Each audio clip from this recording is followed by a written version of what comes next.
सुनील ने visitor room और reception को जोड़ने वाला दरवाजा खोलकर आगे कदम रखा तो सीधा इंस्पेक्टर प्रभुदयाल की छाती से जा टकराया। सॉरी, सुनील बेध्यानी में बोला। तुम? प्रभुदयाल अचकचाकर बोला। यहां भी पहुंच गए? अपने भाई से मिलने आया था। तुम्हारा भाई? मेरा इंटरनेशनल ब्रदरहुड पर एतबार है। सब प्राणी मात्र भाई भाई हैं, मैं और आप भी। ओह शट अप। यानी कि? सुनील मायूसी का इजहार करता हुआ बोला। आपको मेरे से बिरादराना ताल्लुकात कबूल नहीं है माई बाप? किससे मिलने आए थे यहाँ? बंदा नवाज, सुनील शुष्क स्वर में बोला।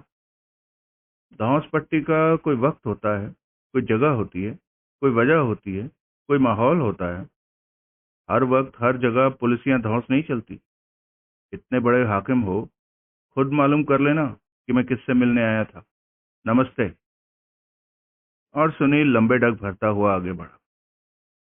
प्रभुदयाल भौचक्का सा उसे जाता देखता रहा और फिर गुस्से से बोला, ए, कम बैक हियर। सुनील ने जैसे सुना ही नहीं। उसने जेल के फाटक से बाहर कदम रखा तो उसे अपनी नई फोर्ड एस्कॉर्ट से निकलता रमाकांत दिखाई दिया। सुनील लपक कर उसके पास पहुंचा। यहां कैसे पहुंच गए? तुम्हारी फिराक में आया था। अच्छा हुआ तुम मिल गए। क्या बात है? एक करारी खबर है। क्या? अपर्णा चौधरी यहाँ जनाना जेल में बंद है। कौन सी? असली या नकली? असली नकली मुझे नहीं मालूम, लेकिन वो यही है, क्योंकि मुझे मालूम हुआ है कि उसकी शिनाख्त के लिए भुवनेश को पुलिस हेडक्वार्टर से यहाँ लाया गया था। कब से है यहाँ वो? ये मुझे नहीं मालूम, लेकिन है अभी भी यहीं। हाँ, तभी तो तुझे खबर करने दौड़ा आया। सोचा शायद तू उससे भी मुलाकात का ख्वाहिशमंद हो। वो तो मैं सरासर हूँ, लेकिन अब उससे मुलाकात की इजाजत कैसे मिले? वैसे ही जैसे सक्सेना से मुलाकात की इजाजत मिली। टेढ़ी खीर है। प्रभुदयाल यहाँ है, मिजाज भी दिखा रहा है। उसने मुझे अभी भी यहाँ देख लिया तो जेल से 9 मील दूर तक खदेड़ कर आएगा। तो उसके जाने तक का इंतजार करना पड़ेगा। वो 6 बजे तक न गया तो? 6 बजे का जिक्र किस लिए? 6 बजे के बाद मुलाकात की इजाजत नहीं होती, अगले दिन आना पड़ता है। ओह। सुनील ने अपनी कलाई घड़ी पर निगाह डाली। 5:15 तो बजे भी पड़े हैं। तू सक्सेना से कैसे मिल पाया था? वार्डन निहाल सिंह के जरिए। निहाल सिंह?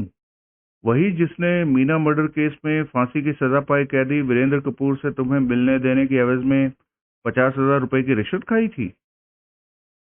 वही। वो भी यही है? रिटायर नहीं हुआ? जाहिर है कि अभी नहीं हुआ। रमाकांत, मैंने उसी की चिरौरी करके सक्सेना से मुलाकात की इजाजत हासिल की थी। ओए वीर मेरे, एक बार फिर चिरौरी कर ले। लेकिन प्रभुदयाल। क्या प्रभुदयाल? किसी से मिलने की इजाजत मांगना गुनाह है? नहीं, लेकिन वो इजाजत की मांग में अड़ंगा लगा सकता है। जो होगा देखा जाएगा। तो एक बार फिर से बात तो करके देख इस निहाल सिंह के घोड़े से। मैं भी तेरे साथ चलता हूँ। दोनों निहाल सिंह से मिले। बड़ी कठिनाई से वो सिर्फ 5 मिनट की मुलाकात कराने के लिए माना। उन्हें जनाना जेल के विजिटर रूम में पहुंचा दिया गया, जहां की अपर्णा चौधरी पहले से ही मौजूद थी। प्यारे हो, यही है वो, रमाकांत दबे स्वर में बोला। मेरी उस रात की डांस पार्टनर। यानी कि असली अपर्णा चौधरी? सुनील बोला। हाँ, तुझे यही मिली थी? कहना मुहाल है। लगती तो है, लेकिन गारंटी से कुछ कहना मुहाल है। फिर क्या बात बनी?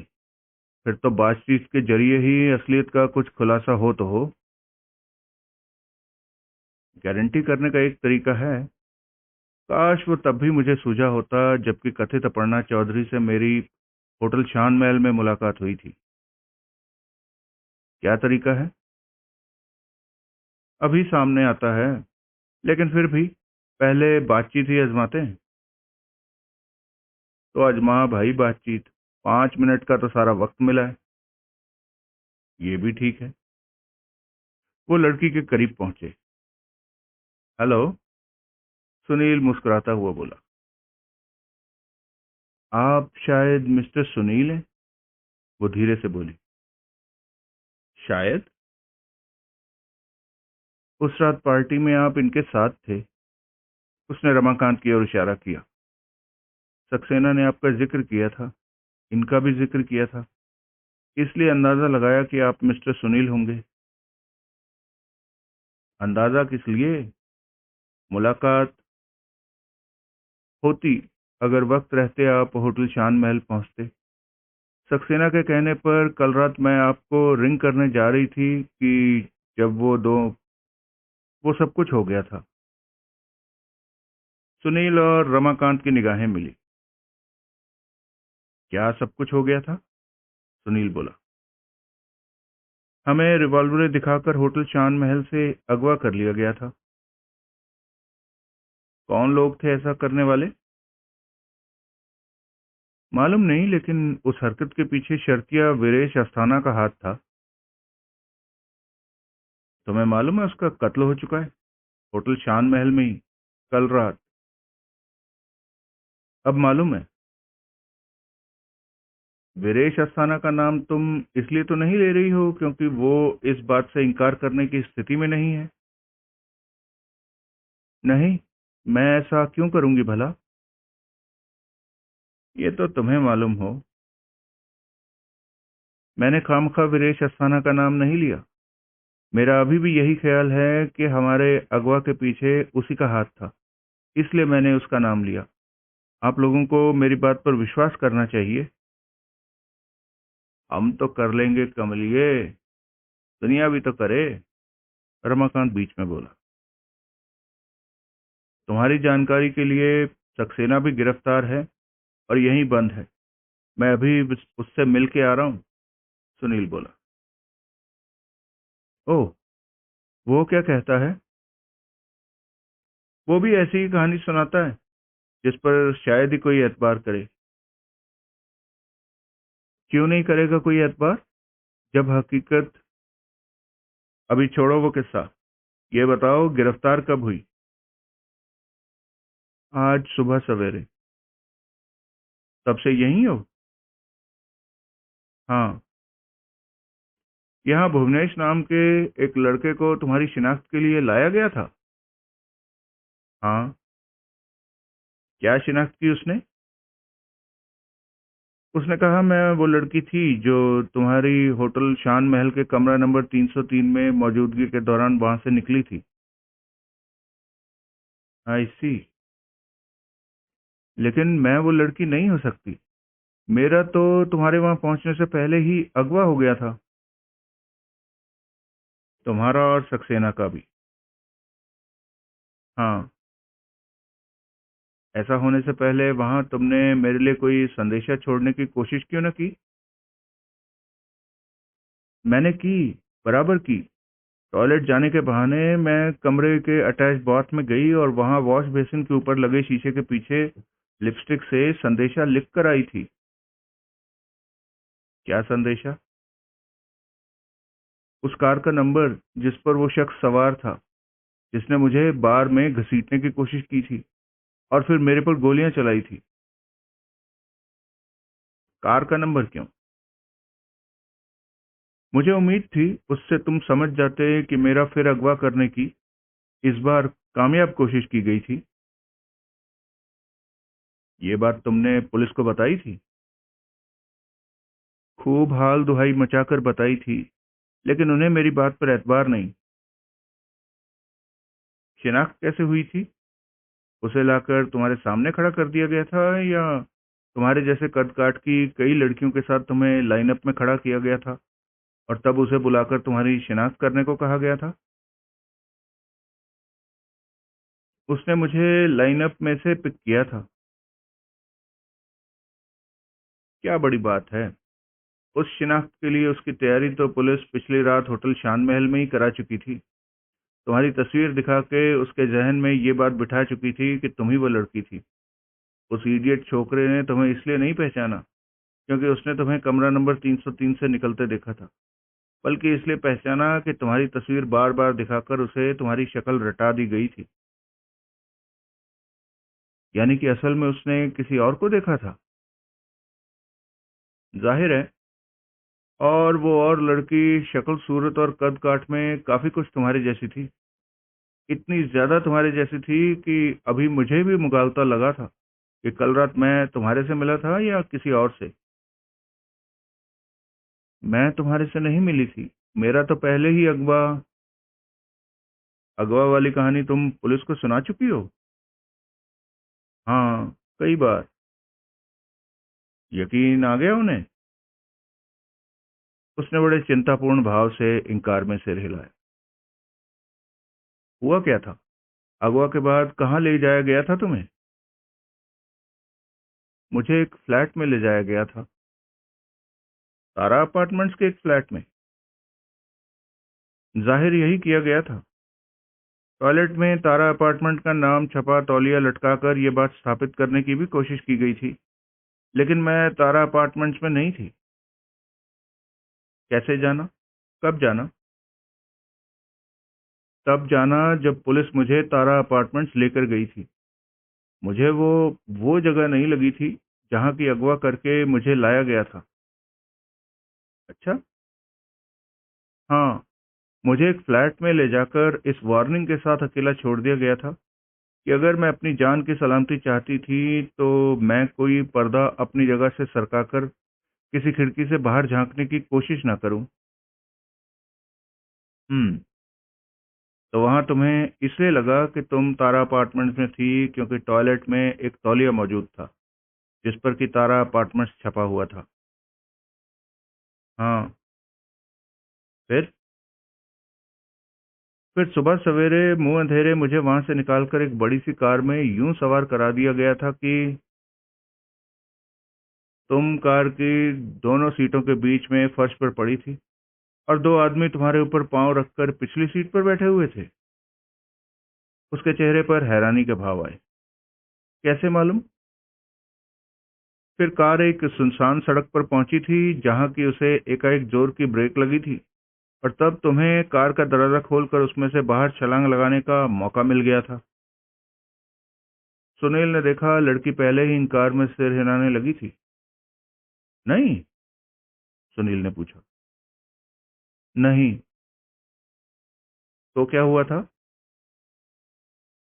कार मुझे लेकर एयरपोर्ट पहुंची थी जहां मेरे अपहरणकर्ताओं ने मुझे बताया था कि वो लोग एक गलतफहमी के तहत मेरे पर हाथ डाल बैठे थे और बहुत शर्मिंदा थे कि उनकी वजह से मुझे इतनी असुविधा हुई थी।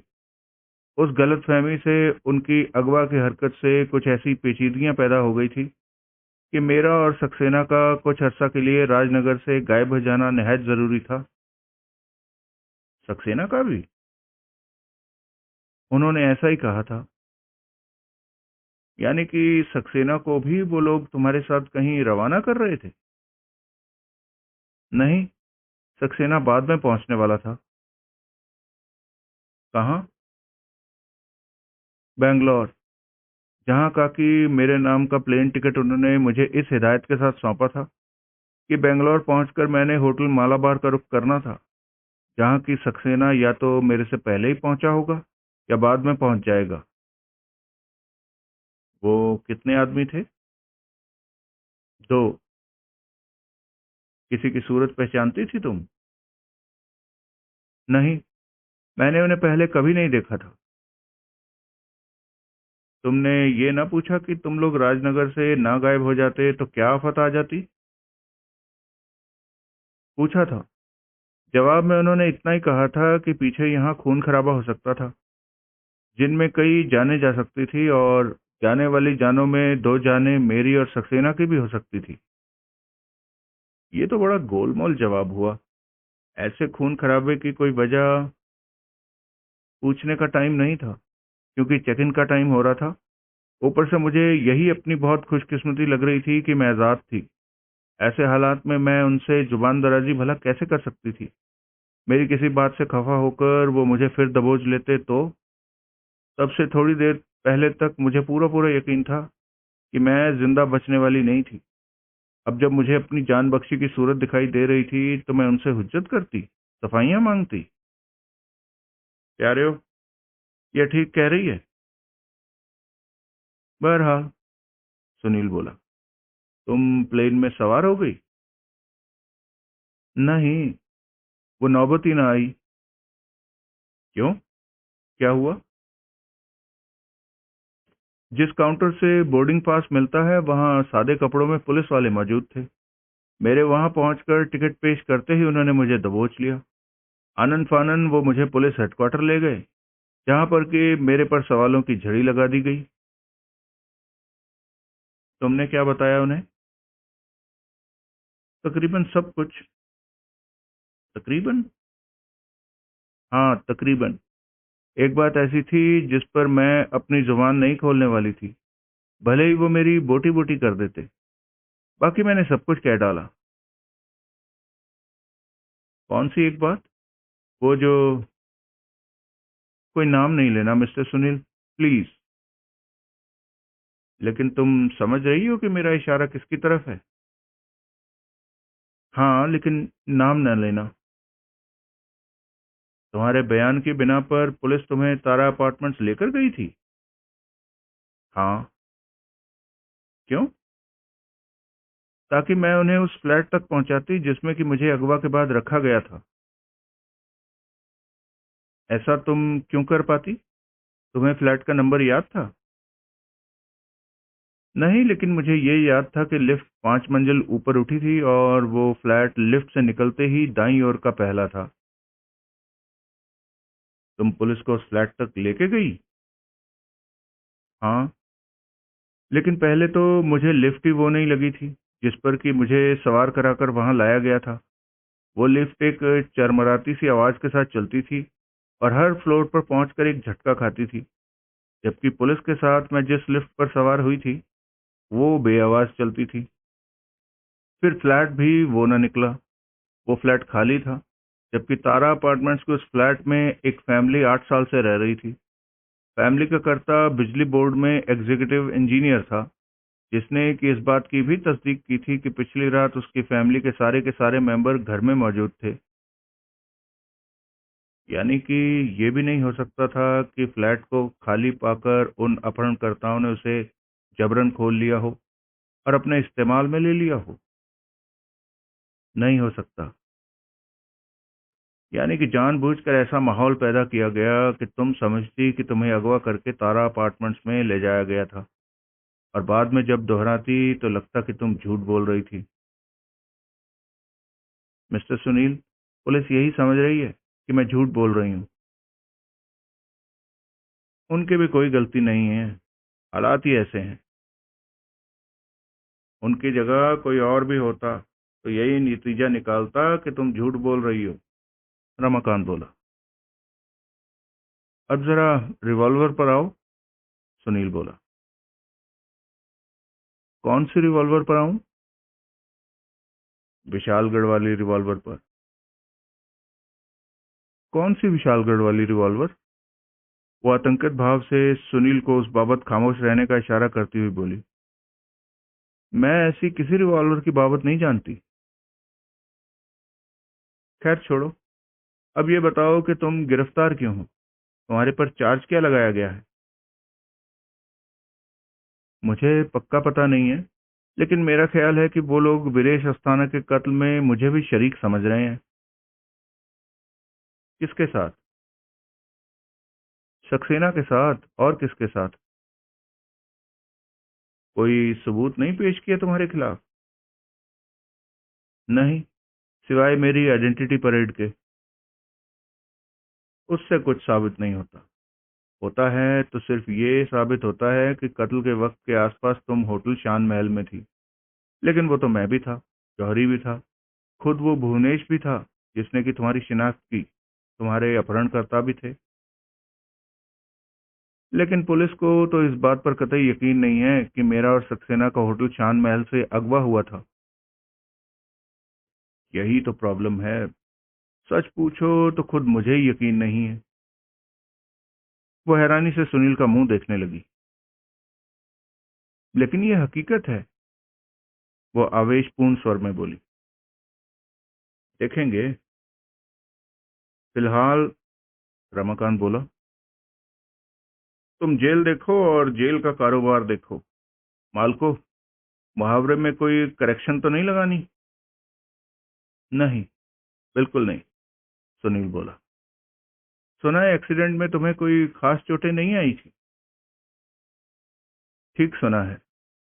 बस कुछ खरोंचें आई थी और एक पसली टूटी थी। टूटी पसली का अब क्या हाल है? अभी भी टूटी हुई है। टेप कर दी गई हुई है, लेकिन जुड़ने में तो अभी वक्त लगेगा। जरा देखें। क्या? टूटी टेप हुई पसली? लड़की ने हैरानी से सुनील की तरफ देखा।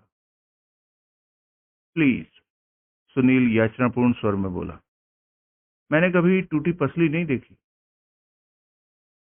मुझे तो तेरे कभी साबुत पसली देखे होने पर भी शक है, रमाकांत बोला। नाउ कम ऑन, सुनील बोला। लड़की ने हिचकिचाते हुए साड़ी का पल्ला नीचे किया और ब्लाउज को ऊंचा किया। टूटी पसली की चुगली करता दाईं छाती के नीचे लगा चौड़ा सर्जिकल टेप नुमाया हुआ। ये क्या हो रहा है? दरवाजे पर खड़ी मैट्रन कर्कश स्वर में बोली। कुछ नहीं हो रहा बहन जी, सुनील उठता हुआ मधुर स्वर में बोला। यूं ही जरा पसली पसली किसकी पसली खेल रहे थे। फिर वो रमाकांत के साथ वहां से रुखसत हो गया। अगला दृश्य। तौबा, सुनील वितृष्णापूर्ण स्वर में बोला। क्या कहानी है, कोई बच्चा विश्वास न करे। वो रमाकांत के साथ उसकी कार में सवार था। पीछे उसकी मोटरसाइकिल जेल की पार्किंग में खड़ी थी, जिसकी बाबत रमाकांत ने उसे आश्वासन दिया था कि वो यूथ क्लब से किसी को ऑटो पर भेजकर मोटरसाइकिल वहां मंगवा लेगा। तू कह ही चुका है कि वो कहानी झूठी है। मैंने ये नहीं कहा था। मैंने कहा था कि मुझे इस कहानी पर यकीन नहीं है। एक ही बात नहीं हुई? नहीं हुई। कहानी सच्ची हो सकती है, लेकिन काबिले एतबार नहीं है। वो दोनों अदालत में वो कहानी सुनाएंगे तो मजिस्ट्रेट भी हंसेगा, सरकारी वकील भी हंसेगा, और सुनने वाली पब्लिक भी हंसेगी। सक्सेना की भी यही कहानी है। क्लाइमैक्स में थोड़ा फर्क बताता था, वरना कहानी यही है। वो क्या कहता था? सुनील ने सविस्तार बताया। अगर ये कहानी आम ना हो तो? रमाकांत बोला। आम तो होगी।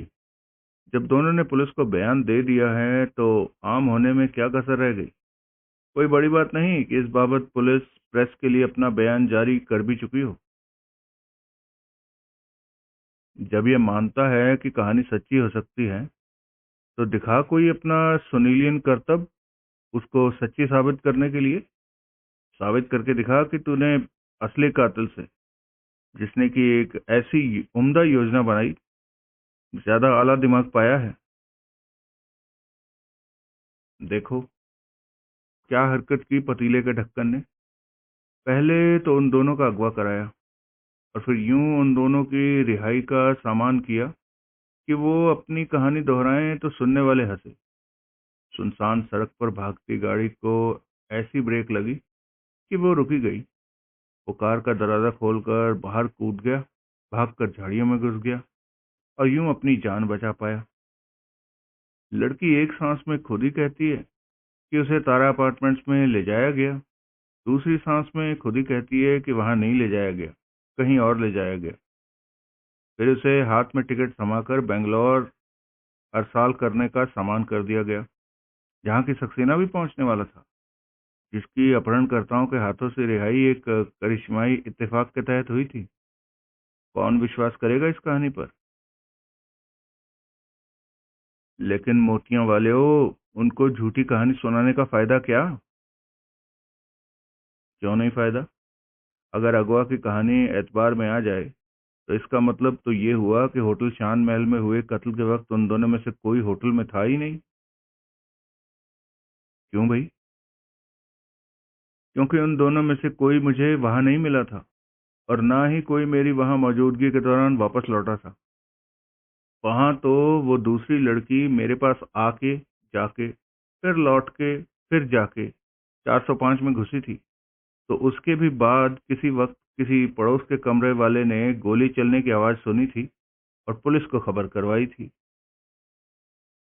ओह, रमाकांत, अब एक ही रास्ता है जिससे उन दोनों का पुलंदा बंधने से बच सकता है। कौन सा रास्ता मालको? वो रास्ता ये है कि वो लड़की बरामद हो जिसकी शक्ल सूरत अपर्णा चौधरी से मिलती जुलती है, और जो अपने आप को अपर्णा चौधरी बताकर होटल शान महल में मेरे से मिलने आई थी। कैसे बरामद हो प्यारे हो? इस सिलसिले में वीरेश अस्थाना की पिछली जिंदगी को टटोलने से कोई नतीजा निकल सकता है। तेरे ये कहने से वही नतीजा नहीं निकल सकता कि जो लड़की तुझे होटल में मिली थी वो अपर्णा चौधरी नहीं थी? तब भी यही सवाल होगा कि वो लड़की अपर्णा चौधरी नहीं थी तो कौन थी? मैं वो लड़की या उसका कोई अता पता नहीं पेश कर सकूंगा तो लगेगा कि सक्सेना और अपर्णा चौधरी की मदद करने की नीयत से मैंने भी वो एक फर्जी कहानी गढ़ ली थी, ताकि पहले से ही उलझे केस में एक नया पेज पैदा हो। हम्म।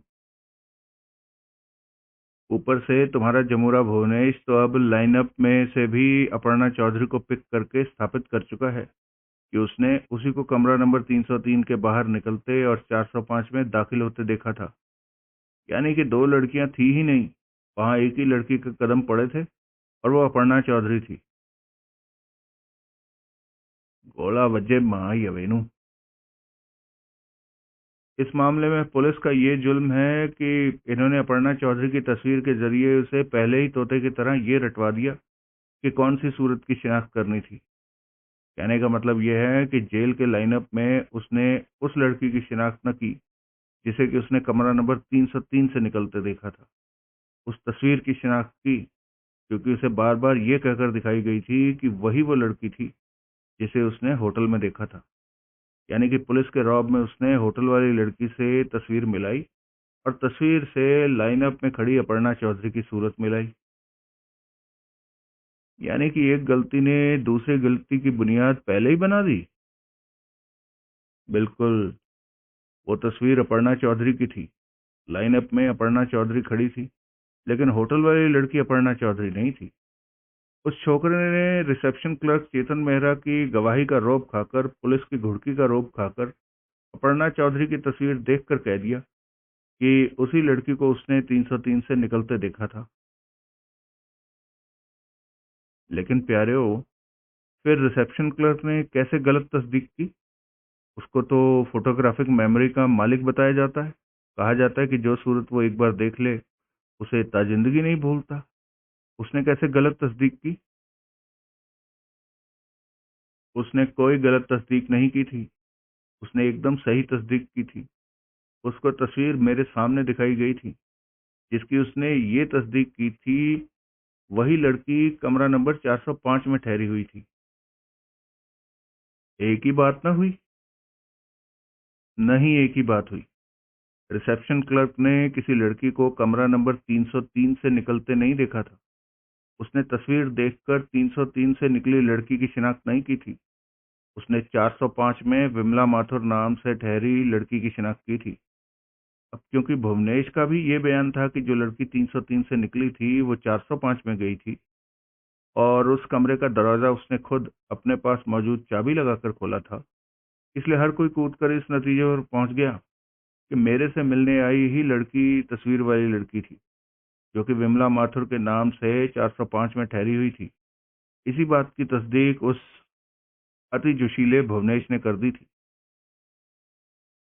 मालको, जरा हौसला रखकर बात करो, तुम मुझे कंफ्यूज कर रहे हो।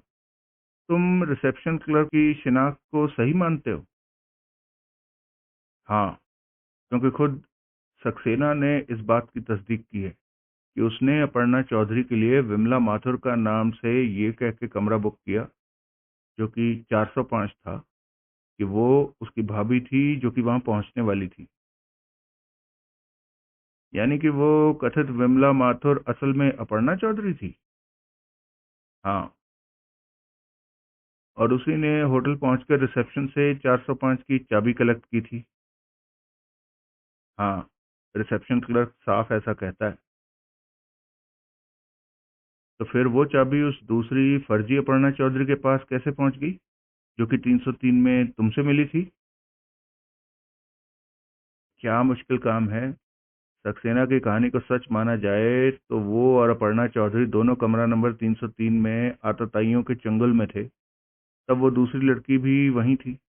ऐसे में 405 की चाबी उस दूसरी लड़की के पास पहुंच जाना क्या बड़ी बात थी। यानी कि बात का खुलासा ये हुआ कि मेरे जमूरे भुवनेश ने इसलिए धोखा खाया क्योंकि रिसेप्शन क्लर्क ने कह दिया कि तस्वीर वाली लड़की 405 में विमला माथुर के नाम से ठहरी हुई थी और उसने तुम्हारे से मिलने आई लड़की को 303 से निकलकर 405 में जाते देखा था। इसलिए उसके लिहाज से तस्वीर वाली लड़की ही तुमसे मिलने आई थी। हाँ, ये बात जैसे तुमने मुझे समझाई वैसे उस लड़के को नहीं समझा सकते थे? समझा सकता था। अब तो यकीनी तौर पर समझा सकता हूँ। लेकिन तब एक तो उस कमबख्त को पुलिस ने आसमान पर चढ़ा दिया था, दूसरे उसकी हेठी होती थी ये कबूल करने में कि उसकी शिनाख्त गलत थी, यानी कि उसने उसको सौंपा गया अपना काम मुस्तैदी से नहीं किया था। तीसरे उसे ये गलतफहमी हो गई थी कि तुम्हारे ऑफिस में उसे बुलाकर हम उसे कोई पट्टी पढ़ाने की कोशिश कर रहे थे, हम उसे उसके बयान से फिरने के लिए उकसा रहे थे। चौथे, तुमने उसे नौकरी की धमकी सुना दी। इन तमाम बातों का सामूहिक नतीजा ये हुआ कि वो लड़का बिल्कुल ही हॉस्टाइल हो गया और ये ढिठाई पकड़ बैठा कि वही ठीक था। मैं उससे फिर बात करूंगा, बल्कि तू उससे फिर बात कर और ये सब कुछ उसे फिर से तफसील से समझा जो कि अभी तूने मुझे कहा है। ठीक है, करके देखेंगे एक कोशिश और। तभी कार यूथ क्लब पहुंच गई। मैं जौहरी को फिर उसके घर भेजता हूँ। ठीक है। दोनों कार से उतरकर क्लब में दाखिल हुए। सर, रमाकांत को देखते ही रिसेप्शन पर बैठी युवती बोली, आपके लिए चिट्ठी है। उसने रमाकांत को एक बंद लिफाफा सौंपा जिसे कि रमाकांत ने वहीं खड़े खड़े खोला। उसने भीतर से चिट्ठी निकाली और उसे पढ़ने लगा। तत्काल उसका चेहरा लाल होने लगा। आखिर में जब उसने चिट्ठी पर से सिर उठाया तो बुरी तरह भटका। माँ यवा कुत्ती दा पुत्र, कंजरी दा तुखुम न होवे। Ramakant, mind your language, Sunil डपट कर बोला। रमाकांत के जोश को ब्रेक लगी। उसने रिसेप्शनिस्ट की तरफ देखा और बोला, सॉरी। रिसेप्शनिस्ट केवल मुस्कुराई। किसकी चिट्ठी है? सुनील उत्सुक भाव से बोला। भुवनेश की। रमाकांत जब्त करके बोला, इस्तीफा भेजा है भूतनी देने। क्यों, क्या लिखा है? लिखा है कि उसके प्रति मेरा व्यवहार अपमानजनक है। मैं गाली गलौज की भाषा का इस्तेमाल करता हूं और बेजा धमकियां देता हूं। अब मैं अपर्णा चौधरी की शिनाख्त के मामले में उसकी गवाही से मुकरने के लिए उस पर बेजा दबाव डाल रहा था और धमका रहा था कि अगर उसने अपनी गवाही न बदली तो उसे नौकरी से निकाल दूंगा। इतना अपमान क्योंकि उसे बर्दाश्त नहीं था, इसलिए वो खुद ही नौकरी से इस्तीफा दे रहा था। ओ, लांती ने आगे ये लिखकर तो जैसे बियर में ब्रांडी डाल दी कि उसे मेरे से अच्छी नौकरी मिल भी गई हुई है। जरूर पुलिस ने दिलवाई होगी, गवाही के लिए, शाबाशी के तौर पर। अच्छा हुआ इस्तीफे की चिट्ठी लेकर मेरे पास खुद नहीं आया, वरना मैं। रमाकांत फिर भड़का। हाँ, ये वेणु गले से पकड़कर पेंडुलम की तरह झुलाता, इस्तीफे को चिट्ठी की बत्ती बनाकर उसके पेंदे में धकेलता और सड़क के मोड़ तक खदेड़ कर आता। रमाकांत, सुनील ने उसे फिर चेताया। रमाकांत फिर संभला, उसने फिर रिसेप्शनिस्ट को सॉरी बोला। रिसेप्शनिस्ट मुंह फेर कर हंसने लगी। जरूर रमाकांत का वैसे फट पड़ना उसके लिए कोई नई बात नहीं थी। सारा मूड खराब कर दिया इस्तीफे दे पुत्र ने, रमाकांत फिर भुनभुनाया। वही हुआ जो मैंने तुम्हें पहले ही कहा था। देख लो, इससे पहले कि तुम उसे नौकरी से निकालते, उसने तुम्हें मालकी से निकाल दिया। बोला वजह माँ ये वेनु, बड़ी तोप दा। अब छोड़ो वो किस्सा, मूड अभी ठीक हो जाएगा। कैसे? चीयर्स बोल के, और कैसे? शाबाशी, ये की ना एन मेरे मन की बात। रमाकांत ने जोश से उसकी बांह पकड़ी और उसके साथ बार में घुस गया। अगला दृश्य।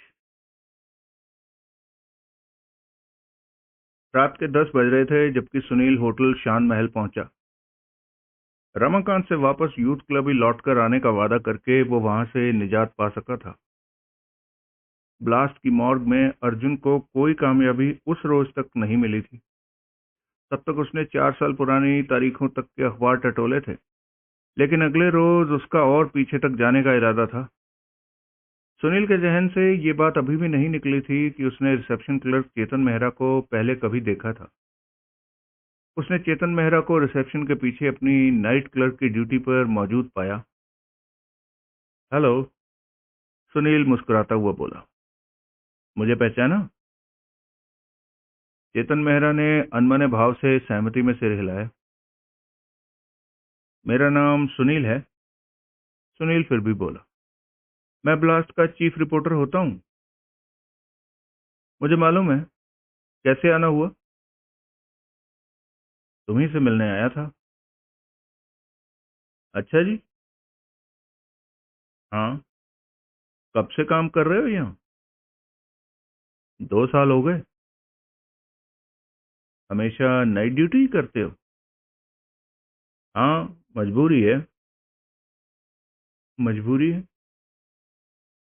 मेरी पोस्ट ही नाइट क्लर्क की है। रिसेप्शन पर रात की ड्यूटी मेरी मुलाजमत की अहम शर्त है। ओह, कब आते हो ड्यूटी पर? 9 बजे। छुट्टी कब होती है? 9 बजे।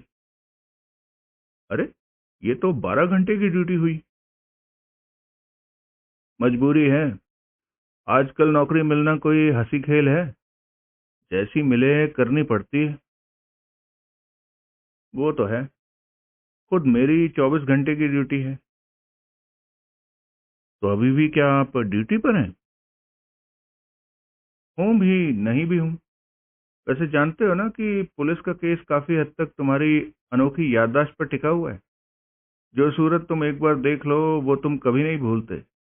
इसलिए यहाँ हुई कत्ल की वारदात से पहले तुमने मुझे पहचाना, विशाल सक्सेना को पहचाना, अपर्णा चौधरी को पहचाना, जिसके लिए कि सक्सेना ने विमला माथुर के नाम से यहाँ का कमरा नंबर 405 बुक कराया था। और फिर बाद में पुलिस की दिखाई तस्वीर से इस बात की तस्दीक की कि कथित विमला माथुर हकीकत में अपर्णा चौधरी थी। हाँ, विमला माथुर उर्फ अपर्णा चौधरी यहाँ पहुंची थी तो तुमने खुद उसे कमरा नंबर 405 की चाबी सौंपी थी? हाँ। चेकआउट कब किया?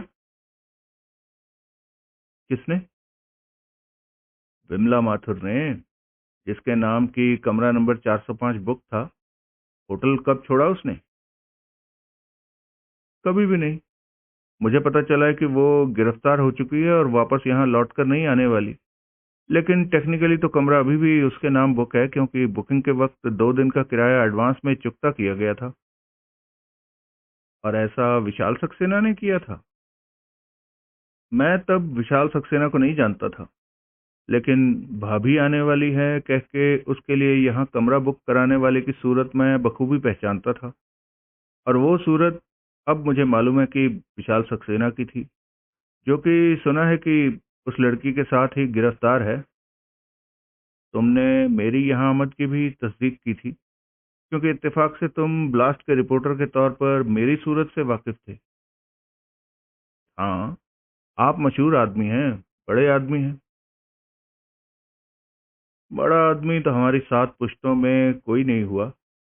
बहरहाल तुमने मुझे पहचाना। हाँ, मैंने यूं ये जाहिर करने की कोशिश की थी कि मैं यहीं ठहरा हुआ था। तुमने मुझे टोका क्यों नहीं था? इस बात के लिए क्या टोकता? आप सच में ही यहाँ ठहरे हो सकते थे। मैं 24 घंटे तो रिसेप्शन पर नहीं रहता। आप डे क्लर्क की मौजूदगी में यहाँ बुक हुए हो सकते थे।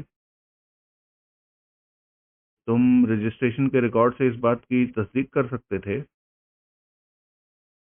मैंने जरूरत नहीं समझी थी। आप संभ्रांत व्यक्ति लग रहे थे, और तब तक यहाँ कोई असाधारण घटना घटी नहीं थी। क्यों जरूरी समझता मैं रिकॉर्ड चेक करना? कोई शक वाली बात तो हुई नहीं थी। ठीक। मेरी होटल में मौजूदगी के दौरान क्या अपर्णा चौधरी यहाँ थी? जी हाँ, थी। कैसे मालूम? मैंने उसे होटल में दाखिल होते देखा था, लेकिन बाहर जाते नहीं देखा था। कब आई थी वो यहाँ? आपके यहाँ पहुंचने से कोई आधा घंटा पहले। तब क्या विशाल सक्सेना भी यहाँ था? हाँ, था। वो कब आया था? आपके आने से 1 घंटा पहले। लेकिन तुमने उन दोनों को बाहर जाते नहीं देखा? नहीं देखा। होटल का पिछवाड़े से भी कोई रास्ता है, लेकिन वो रात के वक्त बंद रहता है।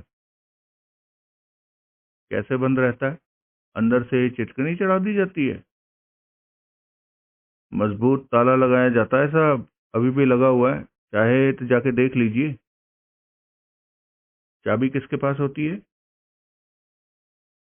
मैनेजर के पास। रात को कभी वो ताला खोलने की जरूरत पड़े तो? नहीं पड़ती। 2 साल हो गए मुझे यह नौकरी करते हुए, आज तक तो पड़ी नहीं। पहले कहाँ नौकरी करते थे? पहले यूं ही इधर उधर छुटपुट नौकरियां की थी मैंने। कभी किसी स्टोर में काउंटर क्लर्क की, तो कभी किसी कंपनी के ट्रैवलिंग सेल्समैन की। लेकिन पक्की नौकरी यहीं मिली मुझे। कैसे मिली? एक पुलिसिया मेहरबान हो गया, उसी ने दिलाई। पुलिसिया से कैसे वास्ता पड़ गया? बस पड़ गया इत्तेफाकन। तुम्हें नौकरी दिला सका, इसलिए जाहिर है कि अच्छी पोस्ट पर होगा। इंस्पेक्टर है। कौन हुआ वो? उसने उत्तर ना दिया। सुनील को अंदेशा था कि कहीं वो और बातों में भी खामोश ना हो जाए, इसलिए उसने उसे कुरेदा नहीं। उसने अपना लकी स्ट्राइक का पैकेट निकाला। अपना विशिष्ट अंदाज से उसे यूं झटका कि एक सिगरेट आधा बाहर उछल आया। उसने पैकेट मेहरा की तरफ बढ़ाया और बोला, लो, सिगरेट पियो। मेहरा ने झिझकते हुए पैकेट में से सिगरेट खींच लिया। सुनील ने पहले उसका फिर अपना सिगरेट सुलगाया और फिर पूर्वतः आत्मीयतापूर्ण स्वर में बोला, तो 2 साल से यहाँ रिसेप्शन पर ही डेरा डाले हो? कोई चेंज ना आया नौकरी में? एक बार आई थी, अच्छी मौज रही थी।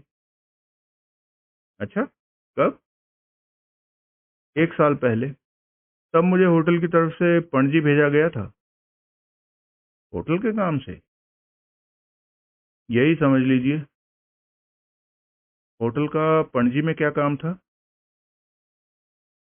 किसी से पैसा उगाना था। उगा सके थे? हाँ, लेकिन बहुत मुश्किल से।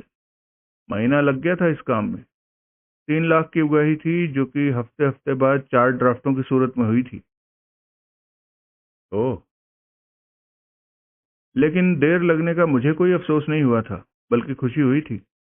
1 महीना खूब ऐश की मैंने गोवा में। हर जगह घूमा, सारा गोवा देखा। बढ़िया। किसी ने किस बात के 3 लाख रुपए देने थे होटल के? ये मुझे नहीं पता। ना मैंने जानने की कोशिश की। मुझे तो एक आदमी का नाम पता और वसूली की रकम बताकर एकाएक भेजा गया था। एकाएक? खड़े पैर। मुश्किल से आधे घंटे का टाइम मिला था मुझे घर जाकर सफर की तैयारी करने के लिए। फिर भी ग्वालियर की गाड़ी मैंने दौड़ के पकड़ी थी। गाड़ी? ग्वालियर की? हाँ। तुम यहाँ से ग्वालियर गए थे? हाँ। 11:30 बजे की गाड़ी थी, जो कि सुबह 7 बजे ग्वालियर पहुंची थी। वहां से हवाई जहाज से मैं बम्बई गया और फिर आगे पणजी तक बस से गया था। इतना झमेला किस लिए? यहीं से ट्रेन से सीधा बम्बई जाया जा सकता है। हवाई जहाज से तो सीधा पणजी जाया जा सकता है। वो जल्दी का काम था। इसी तरीके से अगली रात को 10 बजे के करीब पणजी पहुंचा था। और पहुंचते ही उस आदमी के पास पहुंच गए थे, जो कि होटल का कर्जाई था। खामखा। पहले तो मैंने सफर की थकान उतारी थी। उससे तो मैं अगले रोज दोपहर को मिला था। कमाल है। रात को ग्वालियर की गाड़ी पकड़ने की जगह अगर तुम अगली सुबह प्लेन से पणजी गए होते तो 10 बजे से भी पहले वहां होते, बिना थके, बिना भगदड़ मचाए, और अगले दिन दोपहर की जगह उसी दिन अपने आसामी से मिल लिए होते। मैंने इन बातों का विचार नहीं किया था। ना ही मुझे ये सब सूझा था। कैसे सूझता? पहली बार मुझे पिकनिक जैसे सफर का मौका मिला था। हवाई जहाज पर चढ़ने का मौका मिला था। रिसेप्शन की इतनी सख्त ड्यूटी से निजात पाने का मौका मिला था। मैं भला क्यों कोई सवाल करता? सफर में टाइम जाया हुआ था तो मेरे एम्प्लॉयर का जाया हुआ था। प्लेन फेयर में पैसा जाया हुआ था तो मेरे एम्प्लॉयर का जाया हुआ था। मुझे क्या परवाह थी? वो तो ठीक है, लेकिन सफर की कोई अर्जेंसी तो ना हुई थी ना। खड़े पैर आधी रात को पणजी जाने वाले मुसाफिर के ग्वालियर की गाड़ी पकड़ने की कोई तुक तो ना हुई। वो खामोश रहा। गए कब थे? तारीख याद है? हाँ, अच्छी तरह से। मैं कभी कोई बात नहीं भूलता। महीना यही था, फरवरी का। तारीख 19 थी। हम्म। तुमने कभी कहीं और नौकरी की कोशिश नहीं की? क्या फायदा? मिलती कहाँ है? गनीमत है कि यही मिल गई। क्या तनख्वाह पाते हो यहाँ? 6,000 रुपये।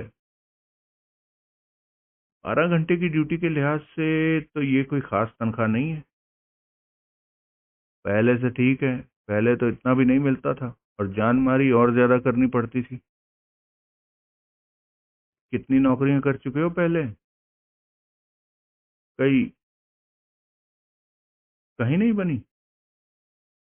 यही समझ लीजिए।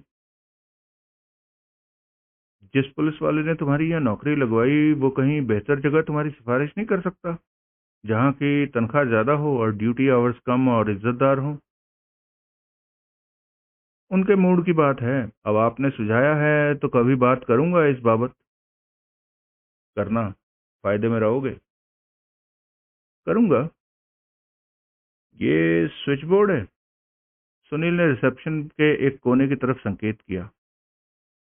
हाँ। रिसेप्शन पर किस लिए?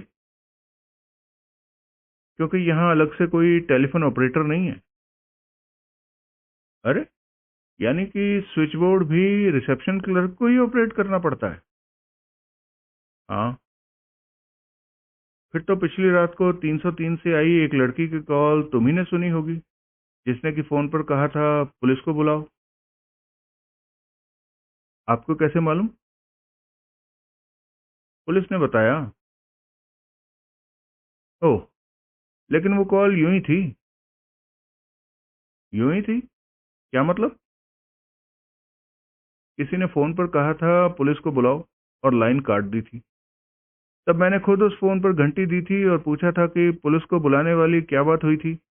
तो लड़की ने हंसते हुए जवाब दिया था, अरे कुछ नहीं हुआ था, ऐसे ही एक मजाक था। मजाक चलता है इस होटल में। हुआ क्या होगा कि उसका बॉयफ्रेंड ज्यादा झपट मार निकला होगा। उसको दहशत में डालने के लिए उसने फोन उठाकर हुक्म दंदना दिया होगा कि पुलिस को बुलाओ। पुलिस के नाम से वो ठंडा पड़ गया होगा। आई सी। लेकिन पुलिस को बुलाया तो था तुमने। वो तो बाद में बुलाया था। तब बुलाया था जब किसी ने खबर दी थी कि उसने 405 में से गोली चलने की आवाज सुनी थी। अब इतनी खतरनाक बात को भला मैं कैसे नजरअंदाज कर सकता था। पुलिस को फोन करने से पहले तुमने खुद ऊपर जाकर देखने की कोशिश नहीं की थी कि माजरा क्या था। मैं रिसेप्शन नहीं छोड़ सकता था। किसी वेटर को भेज दिया होता। मैंने पुलिस को फोन करना ही मुनासिब समझा था। लेकिन अगर वो कॉल भी मजाक। इंस्पेक्टर साहब आ रहे हैं।